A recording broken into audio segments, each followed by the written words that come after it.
Sige po mga kapatid, tayo po ay makaupo.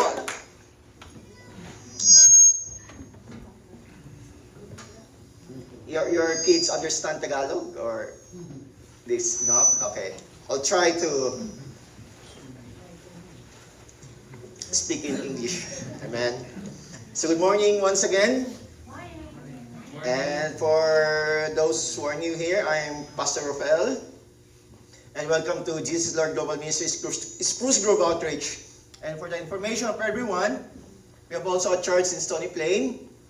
Every 12 noon naman siya. So dito we just started like 5 days or 5 weeks or 4 weeks. So it's fourth Sunday here in our room.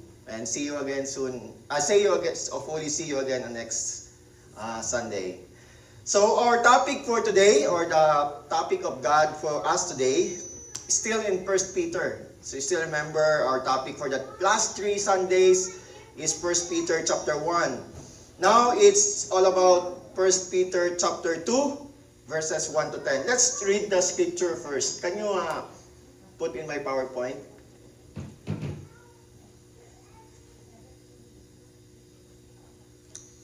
And thank you so much for your lives, for you choose here against, or I know we want some comfort, right? Sitting in our couches or watching TV, but you choose to go here. And I believe God is preparing something for you today. Amen? So let's all read the scripture for today in 1 Peter chapter 2, verse 1 to 10. Therefore, laying aside all malice, all deceit, hypocrisy, envy, and all evil speaking, as newborn babes, desire the pure milk of the word that you may grow thereby. If indeed you have tasted that the Lord is gracious, coming to him as to a living stone, rejected indeed by man, but chosen by God and precious. You also as living stones are being built up spiritual house, a holy priesthood, to offer up spiritual sacrifices acceptable to God through Jesus Christ. Therefore, it's also contained in the scripture, behold, I lay in Zion a chief cornerstone, elect, precious, and he who believes in him will by no means be put to shame. Therefore, to you who believe, he is precious, but those who are disobedient, the stone which the builders rejected has become the chief cornerstone, and the stone of stumbling and a rock of offense. They stumble, being disobedient to the word, to which they also were appointed. But you are chosen generation, a royal priesthood, a holy nation, his own special people, that you may proclaim the praises of him who called you out of darkness into his marvelous light, who once were not a people, but are now the people of God, who had not obtained mercy, but now have obtained mercy. Praise be to God for reading his word. And the main scripture for today's message is on verse 9, and our theme for today is darkness into light. Taken from the last 7 words of this verse, out of darkness into his marvelous light. So pinag-isihan natin, it's called darkness into light. And the title will be called To Serve. The Bible, I don't know if it's unfortunately or fortunately, but the Bible is not for everyone. Some verses in the Bible are intended for the believers. And this one is for the believers only. For the followers, for the disciples, for the Christians. Kasi hindi natin po yung tawagin ang mga unbelievers na royal priesthood. Hindi natin sila po yung tawagin chosen generation. So this is for us. Amen? So before we go to the main points, I would like to reintroduce again the alphabet. You know the alphabet? How many alphabet we have right now? 26? 20. How about NE? 26? I don't know. I guess we have different alphabet, Filipino. How about the NE? Okay, so let's leave on that how many alphabet. But there are like 7, the 7 first alphabet of the alphabet, like the 7 letters are very important in us Christians. So let's be reminded once again, what are those 7 letters of the alphabet? Number 1, A. We must acknowledge that we are a sinner. Right? Psychologists said, if you need help, acknowledge first that you need help. Right? So as a person, human being, let's admit that we need a Savior. We cannot save ourselves through our good works, no. But it is a gift of God. That's why we need to admit, we need to acknowledge that we need a Savior. Amen? Amen. Number 2, believe. Believe what had happened in the cross. That 2,000 years ago, or more or less, there is a person died in our behalf. And that's Jesus Christ. He died, because the Bible said the wages of sin is death. So, instead of us being given that wage to die, someone died for us. And that person named Jesus. He was buried for 3 nights and rose up again on 3 days. Believe that. That's the gospel. And after 40 days with his disciples, he ascended to heaven. And right now where he is? Sitting, not standing. Sitting in the right hand of God, because the finished work, and he has finished the works in the cross. You still remember when you're still young, that your mother said or your father said, do not sit down until you finish the course, the church. Right? That's why Jesus Christ is sitting down now in heaven with the Lord, with God, because he finished the work in the cross. Amen. One of the famous words that he uttered in the cross, it is finished. Tetelestai. Amen? Or your sins are all forgiven, the past, the present, the future. So believe that. Amen? And letter C is confess. Out from the abundance of your heart you confess that Jesus is Lord, and Jesus is your personal Savior. So hope that you're gonna do that every day. And letter D, devote. Devote some time in prayer. Devote some time in praising Him. Devote some time in knowing His will. And devote some time to attend this kind of fellowship. And I'm so glad, inexpressible joy that you're here right now. Amen. And of course, E, exemplify. If you claim yourselves that you're a Christian, exemplify that you're a Christian. How to exemplify? Speak, think, act like Jesus. Amen? And of course, letter F, follow. Follow Him every day, even taking up your cross. Right? And of course, E, letter G is go. As a Christian, we must grow, we must glow, and we must go. Amen? And we can still go to the 26 alphabets, but it's just very important for us Christian, because it's good to hear that we are royal priesthood, chosen nation, select special people, chosen generation. It's good to hear, right? It's good to hear. And of course, those first 3 letters, it's easy to do. Just admit, just believe, just confess. But the hard thing is the next 4. Devote your time, devote in prayer, and so on, right? So if you really do this, or in the past you already did this, you belong now to the so-called chosen generation, royal priesthood, holy nation, special people. And how do you call this 4 things? Is this the identity? Is this your new identity? Or this is your calling? So I don't know how you treat this 4.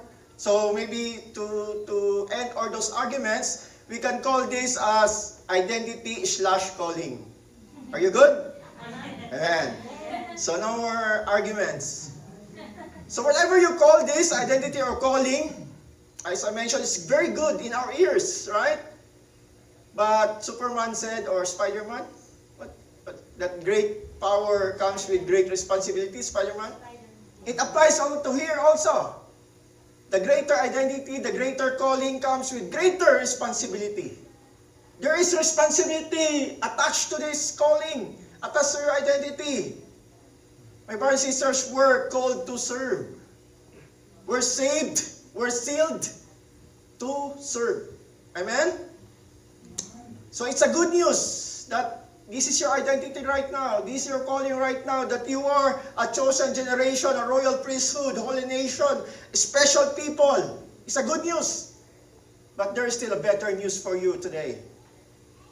We hope and pray that we're going to observe what's the duties and responsibilities attached to this. As a believer, as a Christian, as a disciple of the Lord Jesus Christ. Are you ready? Amen. Number 1, chosen generation. Amen. In this generation, we have lots of generation. Generation Z, Generation X, right? The people who ousted the president in other countries, Nepal or whatever countries, the Generation Z, the Gen Z, right? They ousted the president on that country. And Gen Z in the Philippines tried. They just tried. But never succeeded. So there's so many generations. I don't know what these kids are, they call their generation. The Alpha maybe? But in the Bible, there are only 2 generations, 2 chosen. The first chosen people are the Israelites and the Jewish people. However, they rejected the Messiah. That's why the grace of the Lord extended to us Gentiles. Right? When the Lord Jesus Christ said it is finished, the being chosen is become extensive. And as you believe, as you receive Jesus Christ, Lord and Savior, you now belong to the chosen generation. Amen? Amen. But as a chosen generation, we live our lives glorifying God. Laying aside our sinful nature, instead, nurture with the Scripture. You sound our riddle, right? Tongue riddle. From sinful nature into Scripture nurture. Amen? I'm not saying that. The Bible is saying that. And I believe. Therefore, laying aside all malice, all deceit, hypocrisy, envy, and all evil speaking. 5 top negative traits of a Christian. Wow. It's not only believers. It's for us Christians. Because sometimes, unconsciously or unknowingly, we commit these things. Right? Malice. Ibig sabihin, masamang hangarin, self-interest, deceit, pandaraya, or panggulang. Hypocrisy, maraming ganito sa loob ng church. Mabait lang sa loob ng church. Paglabas, iba na yung nag-change na ng ugali. Amen? Envy, pagkainggit. Meron siya, dapat meron din ako. Meron siyang LB, dapat meron din ako. Amen? And evil speaking, panirang puri, or backbiting. Sabi ni Peter, lay aside all these things. These are all garbage. Amen? We are not belong to the chosen generation if we still carry this kind of garbages. That's why Peter said, lay aside all these garbages. If you still have these garbages, you're not belong to the chosen generation. It's hard, or it's a bad news, but there's one generation in the Bible, the perverse generation. In Matthew 17:17, Jesus answered and said, O faithless and perverse generation, how long shall I be with you? So you've given a choice. What generation you choose? The chosen gen or the perverse gen? Of course, we choose the chosen generation, right? But as I mentioned, it comes with a great responsibility. Not just laying aside all those negative traits, but we're gonna nurture ourselves with the Scripture. Desire the pure milk of the Word. Amen? Let's read. As a newborn babes desire the pure milk of the Word, that you may grow thereby, if indeed you have tasted the Lord is gracious. A chosen generation must be matured and nurtured by the Scripture. Do you believe that as chosen generation, we are also a blessed generation? But that is conditional, church. The Bible is saying, blessed are those who hunger and thirst for righteousness, for they shall be filled. If you are being called blessed generation, if you continue to hunger, if you continue to be thirst with the Word of God. Just like a newborn babe, right? A newborn babe will not stop crying until he got his milk or her milk, right? And that's us also. Amen? That's us, my brothers and sisters. Do not let your day pass without hearing, without studying, or without reading the Word of God. I know busy ang Canada. I know that. 2 to 3 jobs you have. But you have application in the Bible. Audio Bible. Use that. While working, or if you're allowed in the work, you can put in your ears headset and hear the Word of God through Audio Bible. If you know ChatGPT, ask ChatGPT. ChatGPT, play for me 1 Peter. ChatGPT, play for me Matthew. And ChatGPT will play that for you. It's like a real person. Right? So you can use those resources. Do not let your day pass without hearing, without listening to the Word of God. Amen. We know Filipino rice is essential, right? Rice is life. But as a royal generation, Scripture is more essential than those physical food. Amen? Amen? Amen. Jesus Christ attested to this when He was tempted by the enemy. He said, "It is written, man shall not live by bread alone, but by every word that proceeds from the mouth of God." Right now, my question for you, if God will open your hearts, what is hidden in your hearts right now? I hope you always continue to be thirsty, to be hunger for the Word, because the promise is very clear. Bless those who are hunger and thirst for righteousness, for they shall be filled. Amen? I'm not saying that. The Bible is saying that, and I believe on that. Amen. So back to the question, if God will open your heart, what is hidden in your heart right now? This is the hidden in your heart right now. The favorite verse of Pastor Banji. Right?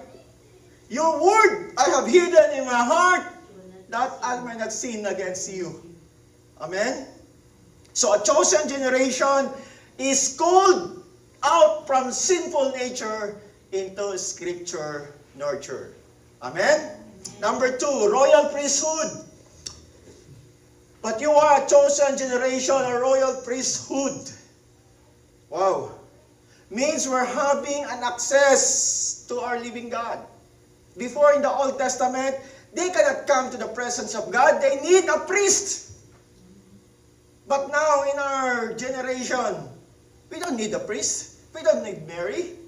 We can access direct to God because we're given that privilege to become a royal priesthood. Wow, what a great privilege, right? That's why we can put in our name, like, in this world, if you see like a doctor in philosophy, their name is like Juan de la Cruz, PhD, right?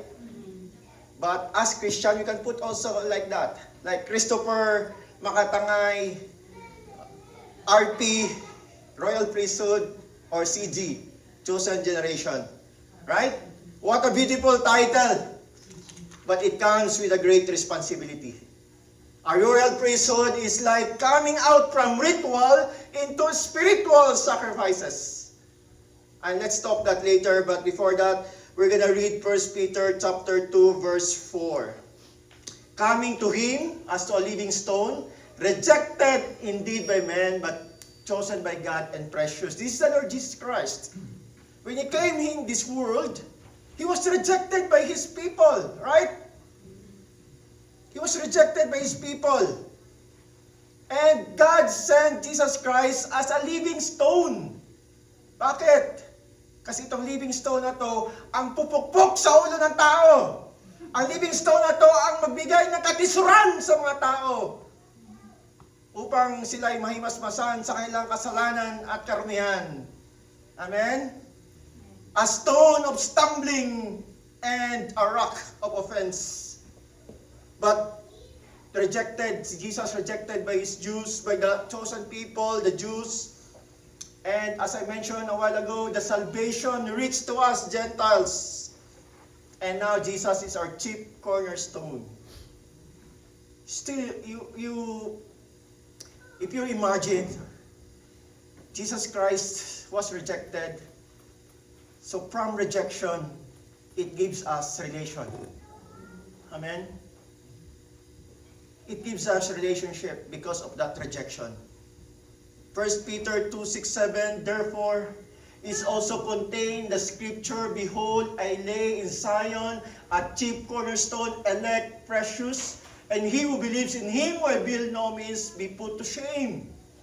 You're not be putting to shame. Therefore, to you who believe, he is precious, but to those who are disobedient, the stones which the builder rejected has become the chief cornerstone. In history, when they build a building or house, they choose a stone.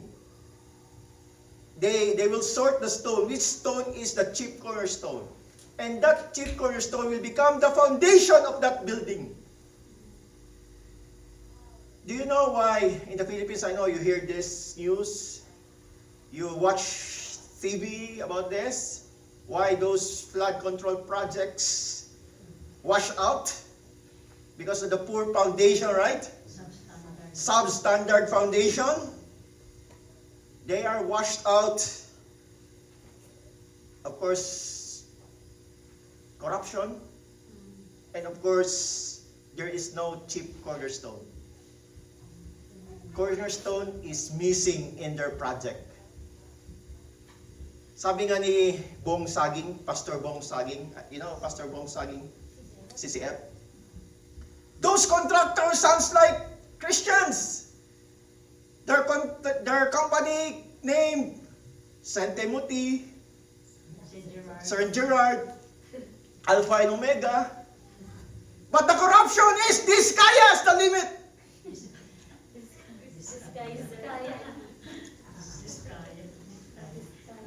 Tinapi ko lang yan kay Pastor Bong Saging. So we need chief cornerstone in DPWH. In Department of Public Works and Highways, we need chief cornerstone. In the Congress, in the Senate, even in the whole government, we need chief cornerstone. And that's Jesus. The foundation of our faith. Amen? There's so many responsibility being a royal priesthood. We're gonna pick two for today. One of the responsibility of the royal priesthood is to intercede, to pray for others, to push harder, to pray until something happens. And as a royal priesthood, we need to pray our beloved country, Philippines. My heart's so broken right now. We are like Filipino. Tinanggal ang Pilipinas sa atin. Nang umalis tayo sa Pilipinas, pero hindi kayang alisin ang Pilipinas sa ating puso. Amen? Some of you are Canadian citizen, but by blood you are still Filipino. Amen. And I believe your heart ache as well. Yeah. As you see those corruption, as you see this natural disaster that are occurring right now in the Philippines. Typhoon here, or earthquake here, right? But we must be sensitive as well. Because some of these calamities were allowed by God.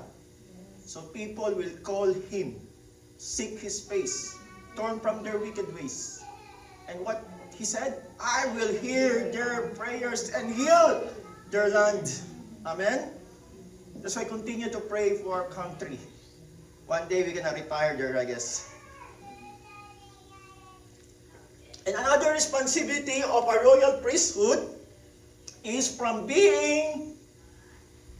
offering a ritual sacrifice to spiritual sacrifice. 1 Peter 2:5, you also as a living stone are being built up, a spiritual house, a holy priesthood to offer as spiritual sacrifices acceptable to God through Jesus Christ. Before, in the Old Testament, our forefathers, they do ritual sacrifice, right? They're more on religious works. But in our generation as a royal priesthood, our spiritual sacrifice mostly focused because we have relationship with our Lord Jesus Christ. Amen? And that's called from religion into relation. Being a royal priesthood is calling out from ritual sacrifices to spiritual sacrifices.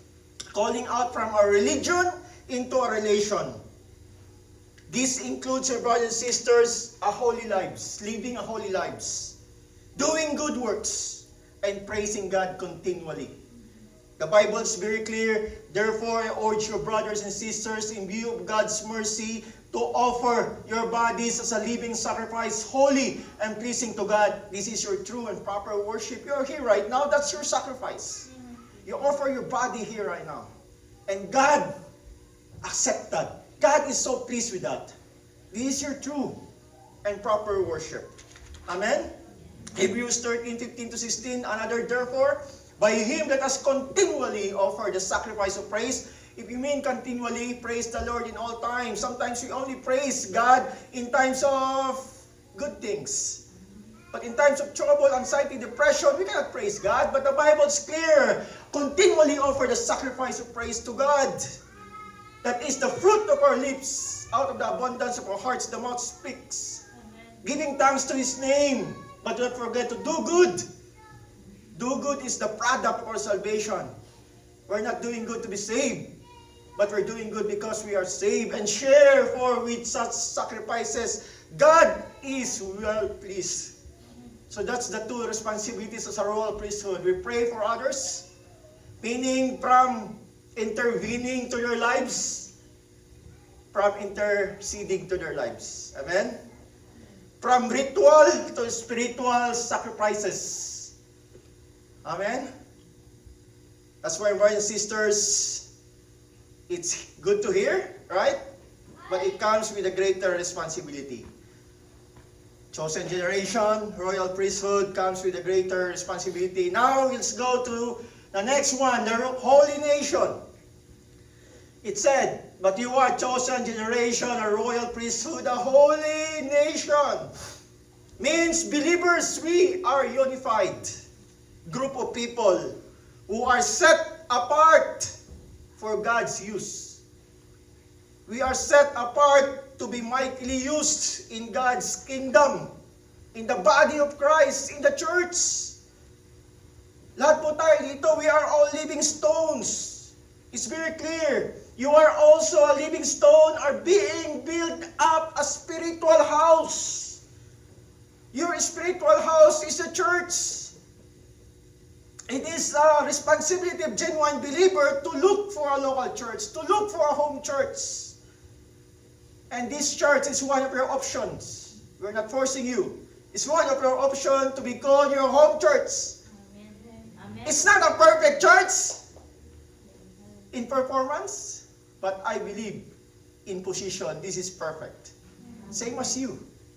You're not perfect in performance, but your position in heaven is perfect. Amen. Because the righteousness of Jesus is imputed in you, my brothers and sisters. Amen. As a believers, we are being built into a spiritual house. The church. Each of us is a stone fitted together with others. Each person, the believers, you and me, belong to the holy nation. That's why every one of us is important. That's why say it to your seatmate. You are important. You are important. Say it again, you are valuable. You are valuable. Lahat po tayo, mga kapatid, importante. Katabi natin, importante. Amen? Amen. Mas importante pa yan sa'yo. Kasi importante ka rin sa kanya. Di ba? Amen? Amen. Basahin natin to. Mahaba siya, pero basahin natin. For the body does not consist of one member, but of many. If the foot should say, because I'm not a hand, I do not belong to the body, that would not make it any less part of the body. And if the ear should say, because I'm not an eye, I do not belong to the body, that would not make it any less part of the body. The whole body, if the body were an eye, where would be the sense of hearing? If the whole body were an ear, where would be the sense of smell? But as it is, God arranged the members in the body, each one of them as He chose. If all were a single member, where would the body be? As it is, there are many parts, yet one body. Church, if one member suffer, all suffer together. If one member is honored, all rejoice together. Now, you are the body of Christ and individually members of it. Amen. We are one body. Amen? Everyone is valuable. Everyone is important. So, it means from insignificant, you are important. Amen? Out from darkness, you are into a marvelous light. I guess once in your lifetime, you are a bully.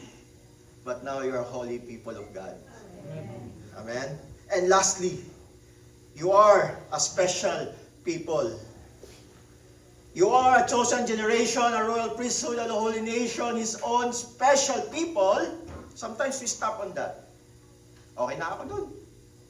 I'm a chosen generation, a royal priesthood, a holy nation, special people, I'm good. But there's an instruction that you may proclaim the praises of Him.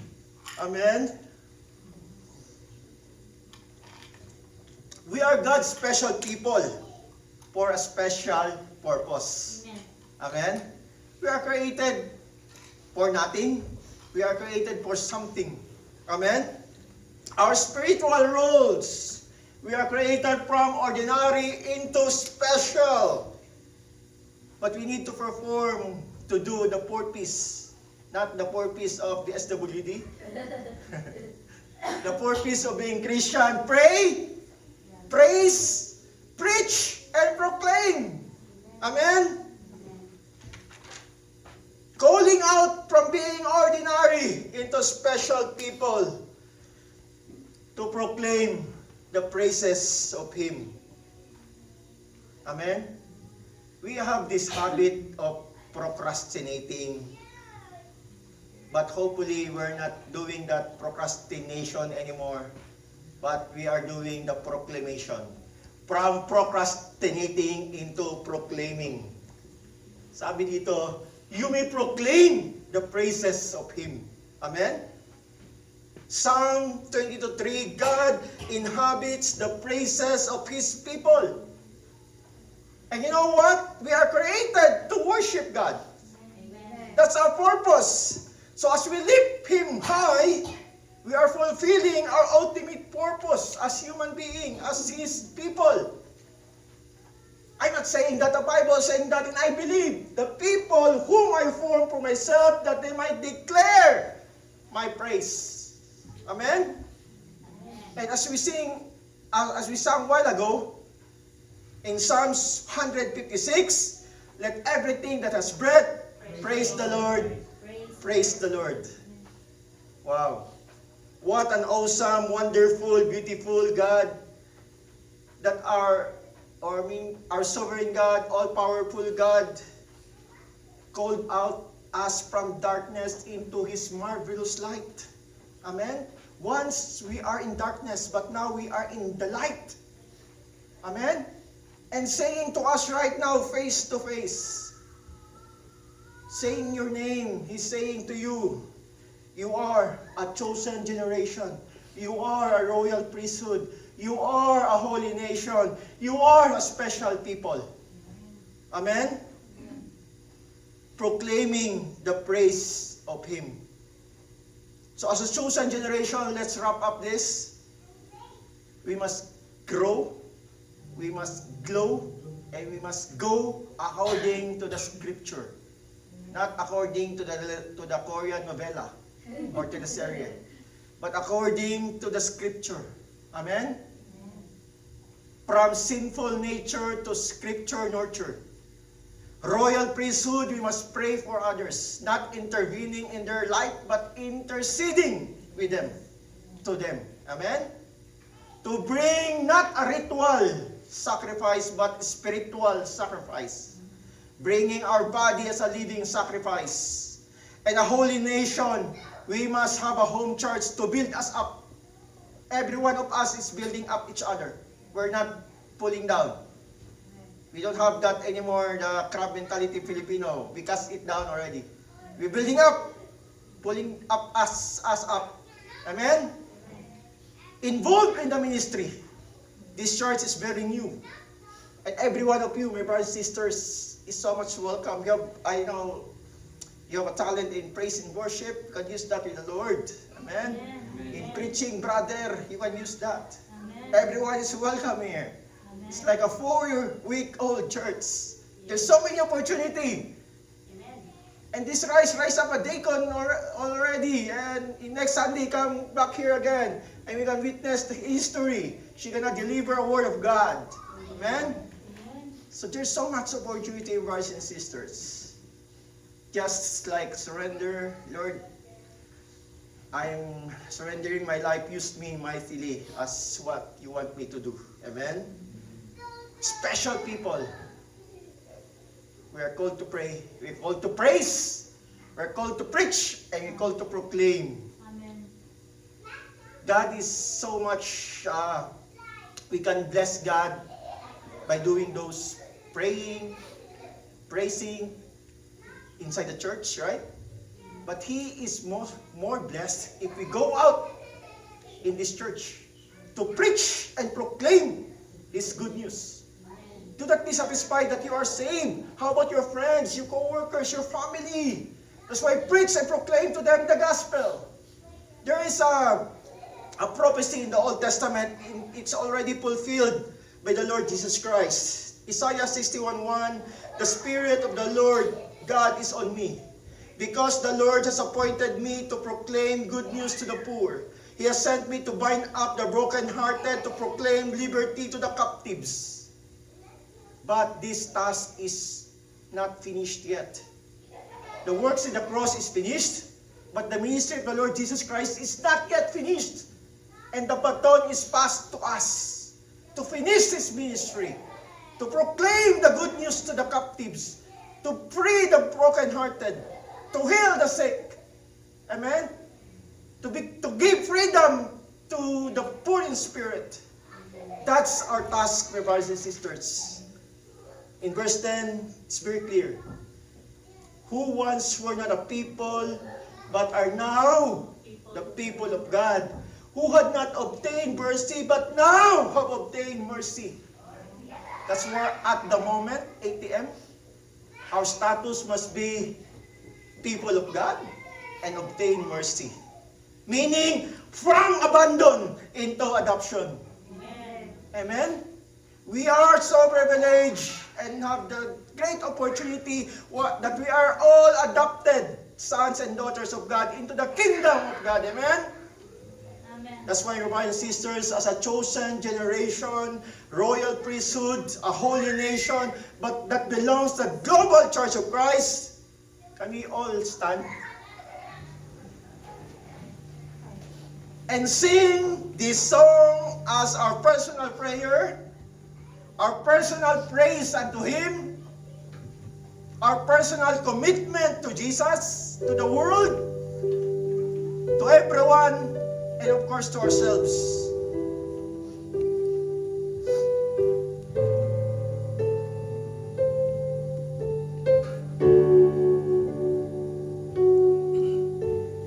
Cross of our Christ is an everlasting love, a love that holds, never fails.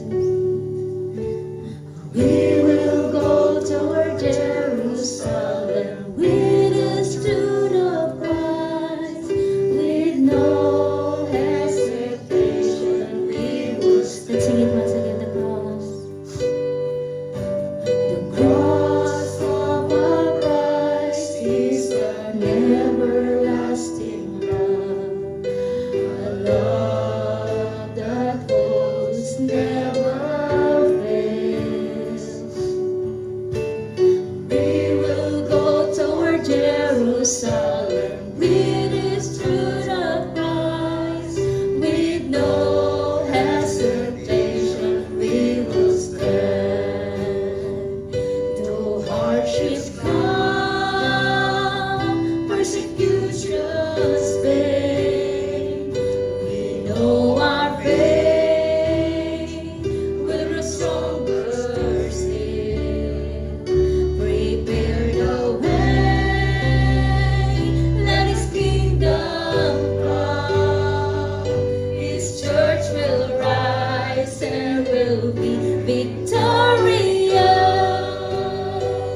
Holding the word, the Lord's command, rise up, O global church of Christ. We will not turn back nor flee when we're faced with death and fears. Holding revival in our hearts, rise up, O global church of Christ, till our Jesus comes in glory as our King. Though hardships come, yes Lord, persecutions flame, we know our faith will grow stronger still. Prepare the way, let His kingdom come. His church will rise and will be victorious. Holding the word, the Lord's command, rise up, O global church of Christ. We will not turn back nor flee when we're faced with death and fear. Holding revival in our heart, rise up, O global church of Christ, till our Jesus comes in glory as our King. Holding the word, the Lord command, rise up, O global church of Christ. We will not turn back nor flee when we're faced with death and fear. Holding revival in our heart, rise up, O global church of Christ, till our Jesus comes in glory as our King. Till our Jesus comes in glory as our King. Till our Jesus comes in glory as our King. As we end this service or this message, we're gonna focus ourselves on our living God and let's offer a prayer. Lord God, you said in your words that if we continue to delight in you, you will give the desires of our hearts, Lord God. Lord, that's why as of this moment, as a royal priesthood, we're gonna lift up all the papers, Panginoon. Lahat po ng mga kapatiran namin, nagkasikaso po ng kanilang work permit, permanent residency, Lord God, we lift up this to you. Yes, Lord, kung gaano ka po nag-miracle sa amin, ganun din po iparanas niyo, Panginoon. Lord God, sabi mo sa iyong salita, "Oh, taste and see that the Lord is God. Blessed is the man who trusts in Him." Lord, kung paano namin natikman ang iyong grasya, Lord God, ang iyong pagpapala, ang iyong blessing, Lord, ipadaloy niyo rin po sa kanila, Panginoon. Sa Magtoto family, Che and Jose, Lord God, approval of their permanent residency. Kay Marco, Panginoon, approval of work permit and permanent residency, Panginoon. Kay Brad Joyland, Lord God, approval of his papers, Lord, in Jesus' name. Wala po imposible, Lord God, sa iyo. You turn the water into wine, Lord God. These are just paperwork, Panginoon. Lord, thank you so much for granting the desires of our brothers and sisters to be a permanent residents of Canada, Lord God. Lord, we declare heavenlies, Panginoon, to perform miracles and wonders, Lord God. Lord, thank you so much na iparanas mo rin sa kanila, Panginoon, na yung glory and yung grasya at yung blessing, Panginoon. And right now, we seal and declare with the blood of Jesus, with the Holy Spirit, Lord God, approval of their papers, Panginoon. At lahat po, Panginoon, na hindi namin nabanggit, Lord God. Lord, you know them very well. Even the number of your hairs, you know them, Lord God. That's why, Lord, we declare, Lord God, whatever the desires of their heart, it will come to pass. Because that's your promise if you continue to delight in you. Kaya, Panginoon, hope and pray, Lord God, na na-bless ka po namin sa araw na to. Nabigay po namin sa iyong kapurihan, Lord God, the name above every name, Jesus Christ, the King of Kings, the Lord of Lords.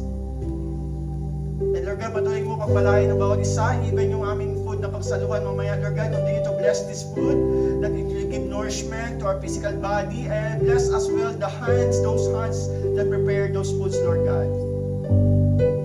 My brothers and sisters, with a full of excitement and excited or expectant heart, we're gonna raise our hands towards heaven.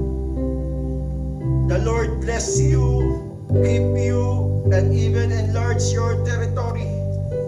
The Lord make His face shine upon you and be gracious to you, and empowers you with the gifts and the fruit of the Holy Spirit. There will be love, joy, peace, patience, kindness, goodness, faithfulness, gentleness, self-control will be manifested in your lives. And the Lord lift up His countenance upon you and give us all peace that surpasses that all understanding. And that peace is the blessing of shalom. Nothing missing, nothing lacking, nothing broken. And we receive them in the name of the Father and the Son, the Holy Spirit, and all the saints of God